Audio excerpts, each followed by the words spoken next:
আন্টিকে বলুন তার পছন্দে করাতে, আমিও তো খুঁতখুঁতে নই। সাউকি বলল, কেউ কি আপনাকে আর হ্যারাস করেছে ফোনে গুলবুনিয়ার ইস্যুটা নিয়ে? কেন বলুন তো? মানে তবে আমি আপনার আইডির সাথে রিলেশনশিপ স্ট্যাটাস এঙ্গেজড দিয়ে রাখবো। মূর্ছনা কথা বলছে না। সাউকি আবার মিনমিনে স্বরে বলল, দেব, সবাই দেখুক। মূর্ছনা আরো কিছুক্ষণ চুপ থেকে বলল, যেহেতু চেইন পরিয়ে গেছেন সেহেতু আমরা এঙ্গেজড, দিতে পারেন। বলেই খট করে ফোনটা কাটলো মূর্ছনা। সাউকি এত তাড়াতাড়ি কাটতে চায়নি। মেয়ে মানুষের সাথে রাতে কথা বলার মতো রোমাঞ্চকর অনুভূতি আর হয় না। হাত পা কেমন ঠান্ডা ঠান্ডা লাগছে, তবে আশ্চর্য আনন্দ লাগছে ওর। সেই সাথে উদ্দীপনা কাজ করছে। আর কদিন পর মেয়ে মানুষ নিয়ে এক ঘরে থাকবে সাউকি। ও সারা রাত গল্প করবে এত মিষ্টি কণ্ঠের মানুষের সাথে, তাও পাশাপাশি শুয়ে। ভাবতে ভাবতে গাল দুটো লাল হয়ে ওঠে সাউকির। কথার ফাঁকে ফাঁকে একটা দুটো চুমুও খাবে। গায়ে হাত রেখে ঘুমালে মূর্ছনা নিশ্চয়ই রাগ করবেন না। শীতকালে শীত কম লাগবে এখন থেকে। বর্ষায় আম্মুর সেলাই করা বড় কাঁথাটা আর ফাঁকা লাগবে না। সারাদিন বাইরের ক্যাটক্যাট সামলে এসে নরম হাতের মেসেজ নেওয়া যাবে। ভুল করে ওয়াশরুমে তোয়ালে নিতে ভুলে গেলে তাকে ডাকা যাবে। এসবের জন্য আম্মু, ভাবি আর সিমিনকে ডাকতে বড্ড বাধ্য সাউকির। মাঝে মাঝে পিঠ চুলকানোর প্রয়োজন পড়লে নিঃসংকোচে বইয়ের কাছে বলা যায়।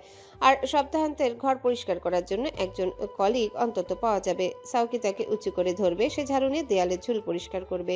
শরীরে বিদ্যুতের মতো কিছু একটা প্রবাহিত হলো হঠাৎ। সাউকি ভাবলো, আল্লাহ পাক মেয়ে মানুষ নামের এই মিষ্টি প্রজাতি সৃষ্টি করেছিলেন ভাগ্যিস, নয়তো পুরুষের কি যে দশা হতো। কল কেটে মূর্ছনাও বসে রইল। আজ এই বাড়িতে নাফিয়া আছে, সে ঘুমাচ্ছে তার বেডরুমে। এই বাড়িতে রান্না বান্নার পাটটা নাফিয়ায় দেখে। সে বড্ড আদর করে মূর্ছনাকে, কেবল সাউকির হবু স্ত্রী বলে নয়, এমনিতেই কি যে সরল আর ভালো মনের মহিলা, ভীষণ স্মার্টও। মাঝে মাঝে মূর্ছনা মন খারাপ করে নাফিয়ার মুখের দিকে তাকালে এই এত স্মার্ট রূপবতী মেয়েকে রেখে পুরুষ বাইরে চোখ দেয় কি মনে করে। তবে মূর্ছনার সাথে কি হবে?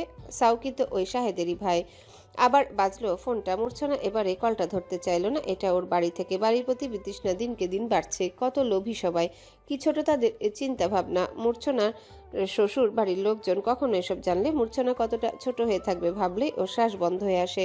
5 বারের পর অবশ্য বাধ্য হয়ে ধরল কলটা। মায়ের কথা ভেবে। ওপাশ থেকে ওর চাচি বাসন্তী বলল। মূর্ছনা অবাক, বলল, এই অবস্থায়? সামনে না বিয়ে, তোমরাই ঠিক করলে, বাবা কই? পাশ থেকে জলিলুর রহমান ফোন নিয়ে বলল, আমি এখানেই। আসলে তোর মায়ের শরীরটা ভালো যাচ্ছে না, ঘুমাচ্ছে সে। মূর্ছনা ভীষণ হতবাক। সন্ধ্যায়ও কথা হলো মায়ের সাথেও কিছু জানতে চাইবার আগে জলিলুর বলল, আরে সিরিয়াস কিছু না, কাল সকালে তোর মায়ের সাথে কথা বলিয়ে দেব। এখন ঘুমাচ্ছে, ঘুমাক। আর আমি বেয়াই বাড়িতে নতুন বেয়াই আর শাউকির সাথে কথা বলবো। তুই ব্যাগ গুছিয়ে কাল ইনস্টিটিউট থেকে ছুটি নিস, কেমন? মূর্ছনা পুরোপুরি বিভ্রান্ত। মনে কিছুটা খটকা লাগলেও মায়ের জন্য দুশ্চিন্তায় ওসব আর মাথায় ভিড়তে দিল না। অস্ফুট স্বরে বলল, আচ্ছা, মায়ের খেয়াল রাখেন। জলিলুর রহমান কল কেটে শ্বাস নিল। একপাশে দাঁড়িয়ে আছে মূর্ছনার মা। অসুস্থ ভদ্রমহিলা কাঁপছে, কাঁদছেও। নাক টেনে বলল, মেয়েটাকে আর যন্ত্রণা না দিলে কি হচ্ছিল না? কি শুরু করেছো কি তুমি? জলিলুরের পাশ থেকে তার বড় যা বাসন্তী খেকিয়ে উঠল। জলিলুর ফোন রেখে বাইরের ঘরে গেল। বসার ঘরের সোফায় গায়ে লিয়ে বসে আছে লোকটা। ভীত সন্ত্রস্ত জলিলুর রহমানকে আসতে দেখে বাঁকা হেসে বলল। জলিলুর ঢোক গিলে বলল, আসবে আমার মেয়ে, এবার কি আমার চেকটা দিবা? লোকটা এবার আরো ঠান্ডা হাসি দিয়ে বলল, বরগুনা শহরের আজকে সকালটা বড্র রৌদ্রোজ্জ্বল। নাফিয়া রিকশায় বসে বাজার রোড পর্যবেক্ষণ করে বুঝলো আজকের দিনটা সম্ভবত বরগুনার লোকদের বাজারের দিন। প্রচুর জ্যাম এই মফস্বলে সদর রোডেও। নাফিয়ার আজ দেরি হয়েছে, ও সেহেরিতে উঠতে পারেনি, কেবল পানি খাওয়ার সময়টুকু পেয়েছে। মূর্ছনাও আজ পানি খেয়ে রোজা রেখেছে। অফিসে যেতে যেতে 9:30 পেরিয়ে গেছে। আজ বড় স্যার অফিসেই থাকবেন, নতুন কয়েকজন এমপ্লয়ীদের নিয়ে মিটিং আছে, তাই তিনি দেখলে বিষয়টা ভালো হবে না। অফিসের প্রধান সেমিনারে 5 জন নতুন এমপ্লয়ি বসে আছে।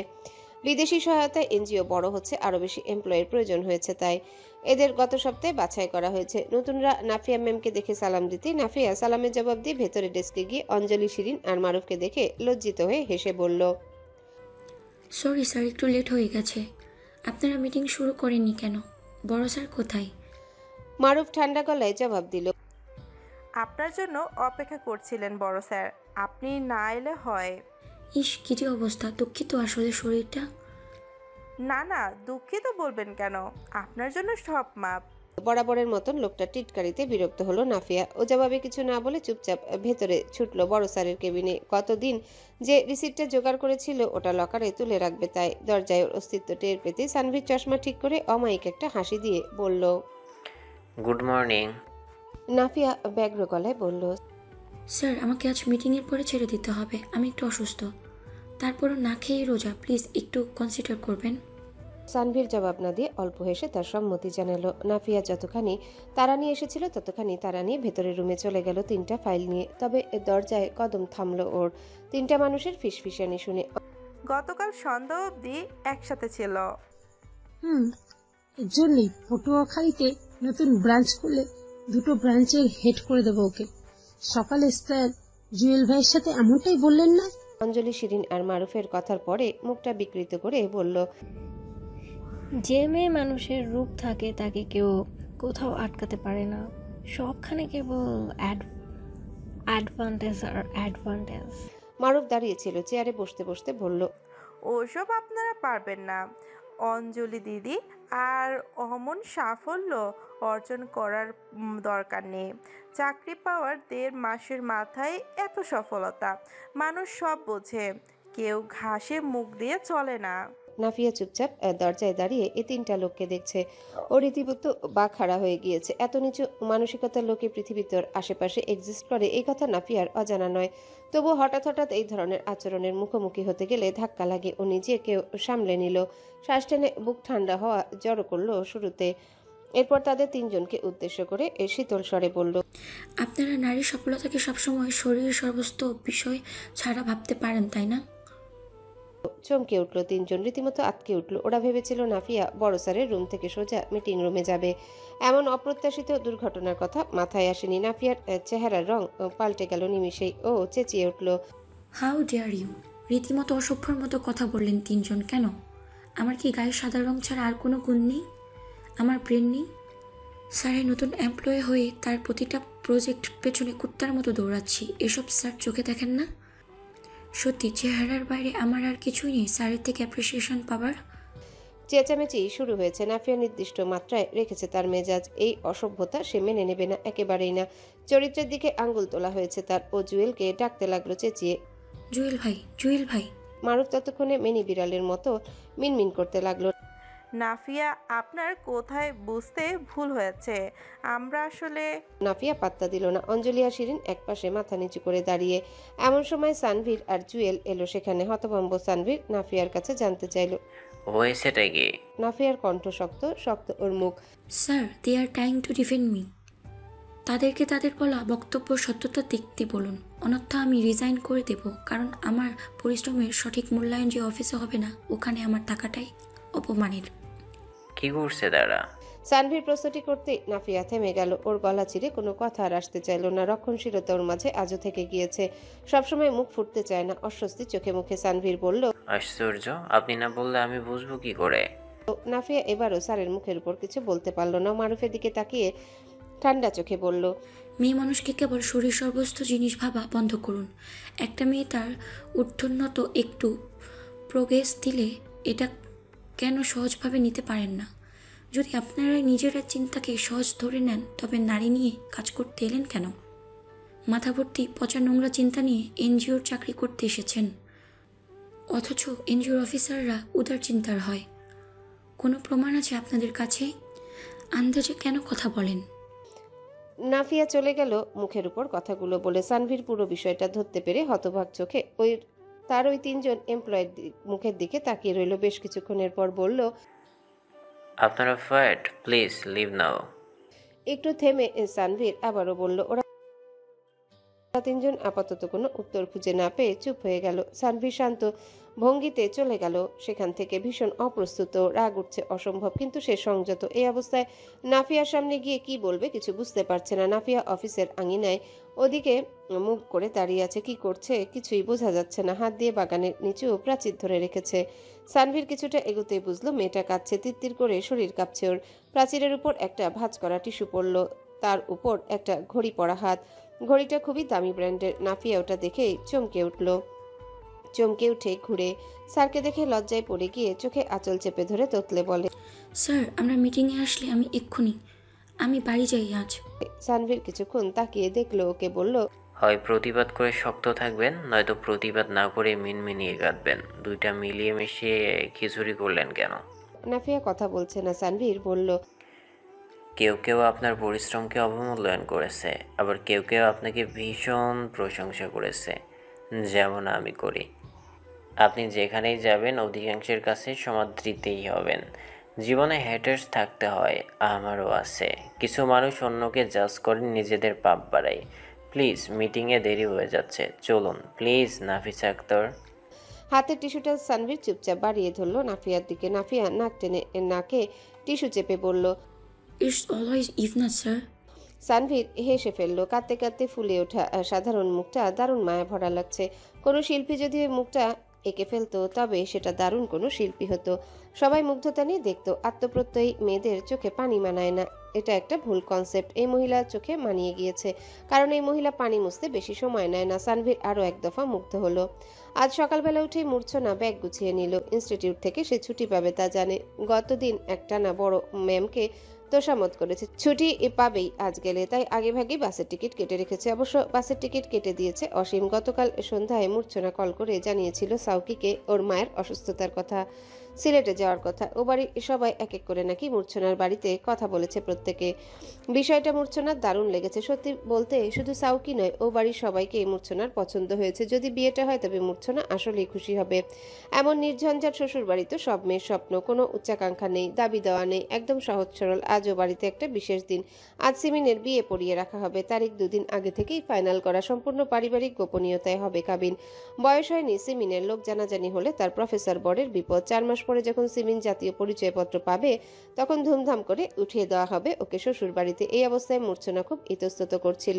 ওর জন্য ঠিক করে রাখা তারিখটা পিছিয়ে যাক এটাও চায়নি। সাউকি ভরসা দিল ফোনে, আপনি গিয়ে আপনার মাকে দেখে আসুন। আপনি চাইলে আমিও আপনার সাথে যাব। আব্বুকে বললেই তিনি রাজি হবে। মূর্ছনা লজ্জা পেয়ে না বলে দিয়েছে সাউকিকে। বিয়ে হয়নি ওদের। লোকটা আন্তরিক প্রস্তাব রাখলেও এখনই এত ঘনিষ্ঠতা অনুচিত। আর কত বদনাম নেবে মূর্ছনা। নাফিয়া সকালবেলা গোসল করে বেরিয়েছে। রোজার দিনে সকালে গোসল সেরে অফিসে গেলে একটু স্বস্তি পাওয়া যায়। অফিসে মূর্ছনা ব্যাগের জিপার টেনে ওকে দেখেই বলল, মুখটা এমন আধার করে রাখেন কেন আপু? ইদানিং দেখছি আপনি হাসছেন কম, কোনো সমস্যা? তোয়ালে খুলে চুল ঝেড়ে নাফিয়া জবাব দিল, এটা একটা ট্রিক্স আমার। কিসের ট্রিক্স? আপাতত এড়ানোর। খুলে বলুন। আরে জানোই তো আমি হাসি না দিয়ে কথা বলতে পারি না, মুখে হাসাহাসি থাকে সব সময়। তো রাস্তাঘাটে বেরোলেই কারোর দিকে তাকালেই সে মনে করে তাকে দেখে হাসি। তারাও আবার কেমন করে তাকায়, আল্লতে গদগদ হয়ে তাকায়। হাসাহাসি মেয়েদের দেখলে পুরুষ ইজি টেকিং নিয়ে নেয়, ছ্যাপলামি করতে আসে। মুখটা ফুলিয়ে রাখলে ওই সাহস পায় না। আর আমি তো এখানে ওখানে যাই, নানা পুরুষের সাথে কথা বলতে হয়। এই জন্য নিজের সৎস্বপ্ন যত্রতত্র হাসিটা বাদ দিতে চাইছি। একদম কঠিন মানবী হতে চাইছি, যাতে পুরুষ আমার মুখ দেখেই বলে, ও মা গো, কি ভয়ঙ্কর। মূর্ছনা হাসলো নাফিয়ার কথায়, বলল, সত্যি আপনার সাথে থেকে কত কি যে শিখলাম। আমি কিন্তু বিয়ের পরে আপনাকে খুব জ্বালাবো বিভিন্ন সাজেশন চেয়ে। অবশ্যই। আপনি অফিসে যাবেন? দিনে আপনার চুল আমি আঁচড়ে দিচ্ছি। নাফিয়া হেসে মেঝেতে বসে পড়ে। মূর্ছনা চুল আঁচড়াতে নিলে নাফিয়া বলতে লাগলো, শাওকে ছেলেটা বড্ড ভালো, কিন্তু একটু ছোট তো, কোথায় কোথায় আবদার করার স্বভাব, একটু একটু তেরামি করার স্বভাব। মানিয়ে নিও, সুখী হবে। মূর্ছনা জবাব দিল, দিন আপনার চুল আমি আঁচড়ে দিচ্ছি। এসব জ্ঞান কি কেবল আমাকেই দেন রোজ 2 বেলা, নাকি তাকেও দেন? তাকে মানিয়ে নেওয়ার জ্ঞান দেন না? নাফিয়া হেসে ফেললো, বলল, ও খুব বুঝদার আর নরম ছেলে, আশা করি খুব ভালো স্বামী হবে। ওকে বিশেষ জ্ঞান দেওয়ার প্রয়োজন নেই। ভুল ত্রুটি করলে সরাসরি আলোচনায় বসবে, লাই দেবে না কোনো ব্যাপারে। পুরুষকে আর যাই দাও, তাদের ভুল ত্রুটির লাই দিতে নেই। জায়গায় দম করবে, নয়তো পরে পেয়ে বসবে এরা। এই পুরুষ জাতটা ভালো হলে খুবই ভালো, কিন্তু যখন বদ্ধ হয়ে যায় তখন একদম অমানুষ হয়ে যায়। স্বামীকে অমানুষ হতে দেওয়া যাবে না। যখন দেখবে বয়সের অপরিপাক্যতায় উল্টোপাল্টো কিছুই করতেছে, তখনই সুন্দর করে বোঝাতে বসাবে। আর অল্প বয়সী ছেলেরা কিন্তু আবার সারাদিন ঘ্যান ঘ্যান সহ্য করতে পারে না।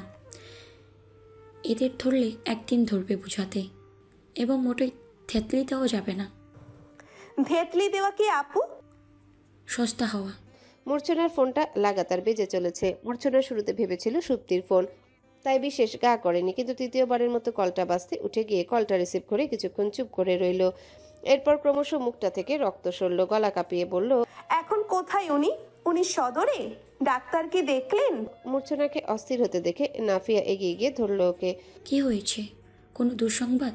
মূর্ছনার শরীর কাঁপছে, অস্ফুট স্বরে বলে, শাওকি তালুকদারের অ্যাক্সিডেন্ট হয়েছে বাজার রোডে। কাউকে কল করার অবকাশটুকু পায়নি নাফিয়া। অধৈর্য মূর্ছনাকে নিয়ে ছুটতে ছুটতে সদর হসপিটালের মেডিসিন ওয়ার্ডে ৭ নম্বর কেবিনে ঢুকেছে। পরিবেশটা ভয়ঙ্কর, গুমোট হয়ে আছে। মূর্ছনা তখনও কাঁপছিল। নাফিয়ার হাত ধরে রেখেছিল শক্ত করে। চোখ তুলে দেখার মতো মানসিক জোরটুকু পাচ্ছিল না। সাউকি বেডে শুয়ে আছে। কেবিনের মধ্যে নিসা, সিমিন আর একপাশে নার্সের পোশাকে দাঁড়িয়ে আছে সুপ্তি। ওর আজ ডিউটি এই ওয়ার্ডে। কিছুক্ষণ পিনপতন নীরবতা বজায় থাকলো। এরপর যন্ত্রণাকাতর গলায় সাউকি ডাকলো, মূর্ছনা। মূর্ছনা ওর পাথরে চোখ দুটো তুলল। এরপর যা দেখলো ততটুকুর জন্য প্রস্তুত ছিল না। ভীত সন্ত্রস্ত মেয়েটা। সাউকির পা দুটো চাদরে ঢেকে রাখা, ব্যান্ডেজ করা বোধ হয়। রক্তে মাখামাখি হয়েছে সবকিছু। চাদরের ওপর থেকে দেখা যাচ্ছে ছোপ ছোপ দাগ। মূর্ছনা আরো একবার কেঁপে উঠে আশেপাশে তাকালো। আর নাফিয়া দিল কেঁদে, আর্তনাদ করে বলল, কি অবস্থা তোর? এসব কি? সাউকি হাসতে চাইছে, পারছে না ব্যথায়। মূর্ছনা থ হয়ে দাঁড়িয়ে আছে। সত্যি বিরস গলায় ওকে বলে, ডাক্তার দেখেছে, ওভাবে মেজর কিছু হয়নি, তবে কমপ্লিকেশন আছে। মূর্ছনা কথা বলছে না, চুপ করে আছে। নাফিয়া কাঁদছে। এসব কখন হলো? আব্বা আম্মা কোথায়? পাশ থেকে মলিন কণ্ঠে জবাব দেয় নিসা, সিমিনের আজ কাবিন, তো সেই জন্য আরহান দুলাভাইয়ের জন্য শেরওয়ানি পছন্দ করতে বেরিয়েছিলাম সবাই।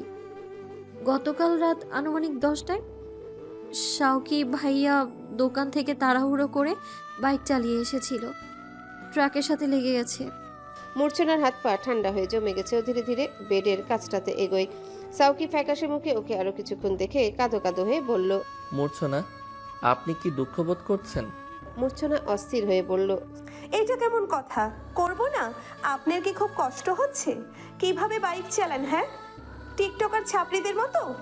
সাউকি মলিন হাসতেই মূর্ছনা এবার নরম গলায় বলল, সেরে যাবেন। মূর্ছনার গলা কাঁপছে। সাউকি মুখটা আরো অন্ধকার করে প্রথমে নাফিয়ার হাতটা ধরে বলল, ভাবি, কেঁদো না, বেঁচে আছি তো, প্লিজ শান্ত হও। নাফিয়া কাঁদতে কাঁদতে ধমকায়।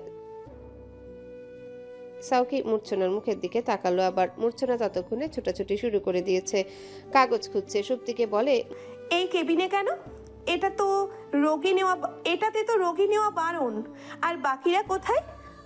ডক্টর স্যার রাউন্ডে এসেছে? কাগজ কই? এখানে ডেস্কে নার্স নাই কেন? মূর্ছনা ডাক্তার ডাকবে বলে বাইরে যাবে, তাই প্রস্তুতি নিচ্ছে। ঠিক অমন সময় হাতটা টেনে ধরলো সাউকি। মেয়েটার সারা মুখ লাল, উদ্ভ্রান্তের মতো লাগছে। ও ফিরে চাইলো। সাউকির মুখটা বিষাদে ছেয়ে গেছে। ওভাবে হাত ধরে রেখেই বলল, শুনুন মূর্ছনা, পায়ের অবস্থা ঠিক নেই আমার। ডাক্তার দেখে গিয়েছেন, ট্রিটমেন্ট দেয়া হয়েছে। এরপর বাকিটা ডক্টর আসলে শুনবেন। অপারেশন লাগবে, কখনো ঠিকঠাক হাঁটতে পারবো কিনা সেই নিশ্চয়তা নেই। হাঁটলেও খুঁড়িয়ে হাঁটতে হবে, স্ক্র্যাচ নিয়ে। এই অবস্থায় এই মুহূর্তে আপনাকে একটি কথা বলার আছে। মূর্ছনা বলল, এত জটিল নয়। আপনার কথা শুনে মনে হচ্ছে আপনি খুব তাড়াতাড়ি সেরে যাবেন। আপনি ভয় পাচ্ছেন দেখে। সুপ্তি কাগজ দে, ফাইল কই? সুপ্তি কাগজ দেয় না, চুপ করে আছে। সাউকি বলল, ভীষণ কষ্ট হচ্ছে মূর্ছনা, তো যা বলছিলাম। মূর্ছনা নরম গলায় আবারও জানতে চাইলো, কি বলুন? সাউকি দম নিয়ে বলল, আপনি এখন বিয়েটা ভাঙতে চাইলে ভেঙে দিন। এমনিতেও আপনার আব্বু এসে বোধহয় বিয়েটা ভেঙে দিবে। আপনি তার আগে ভেঙে দিন। আমাদের বোঝাপড়া করে দেখারও আর দরকার নেই। তা কেন? ওই যে বললাম, খুঁড়িয়ে খুঁড়িয়ে হাঁটবো পার্মানেন্টলি।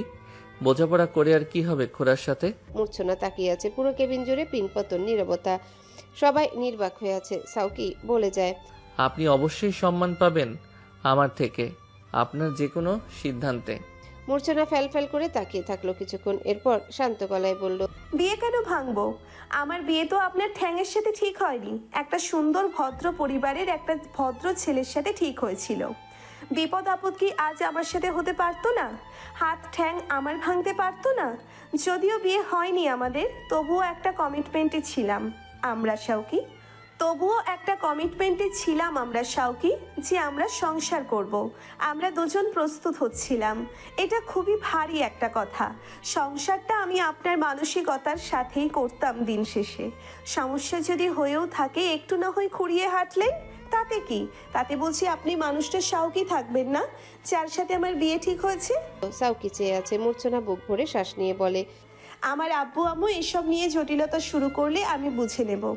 যদি শারীরিক ত্রুটির উপর ভিত্তি করে কমিটমেন্ট ভঙ্গ করা হয় তবে শাউকি পৃথিবীতে তো অর্ধেক মানুষের বিয়েই হবে না, কারণ উই আর নট পারফেক্ট, আমিও না। মূর্ছনা থেমে গিয়ে একটা চেয়ারে চুপচাপ বসলো। আবারও বলল, আপনি সুস্থ হন, ভয় পাওয়ার কিচ্ছু হয়নি। আমি যদি বিয়ে ভাঙি তবে তা আপনার মানসিকতা বিচার করে ভাঙবো। এজন্য নয় যে আপনি পায়ে ব্যথা পেয়েছেন, আপনার পায়ে সমস্যা হয়েছে, আপনি খুঁড়িয়ে হাঁটেন। নাফিয়া চোখ মুছলো, ধরা গলায় সাউকিকে বলল, হ্যালো বন্ধুরা, পরবর্তী পার্ট খুব তাড়াতাড়ি আসবে, তো সবাই অপেক্ষায় থাকো। আর চ্যানেলটি যারা এখনো সাবস্ক্রাইব করোনি তারা পরবর্তী পার্ট দেখার জন্য চ্যানেলটি সাবস্ক্রাইব করে রেখো। ধন্যবাদ সবাইকে, আমাদের সাথেই থেকো।